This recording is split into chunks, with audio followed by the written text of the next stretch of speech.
Hello everyone. In this video, I will show you how to fix ntoskrnl.exe high CPU usage on Windows 11. First, open Settings and go to Windows Update. Then click on Advanced Options and open Optional Updates.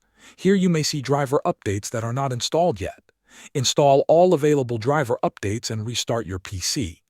This helps fix system-level issues that can cause high CPU usage. Next, you need to run a system scan to repair broken files. Click on the Start menu, type Command Prompt, then right-click it and choose Run as Administrator. In the window, type SFC/scanO and press Enter. Now wait for the scan to complete. This will find and fix corrupted system files automatically. After that, you can disable Windows Search if it is using too much CPU. Open the Start menu, search for Services and open it.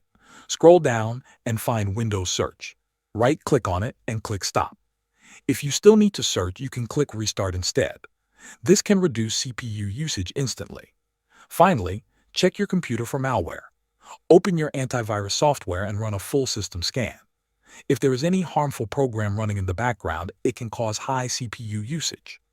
Removing it will fix the problem. After trying all these steps, your CPU usage should go back to normal, and your system should run more smoothly. Thanks for watching.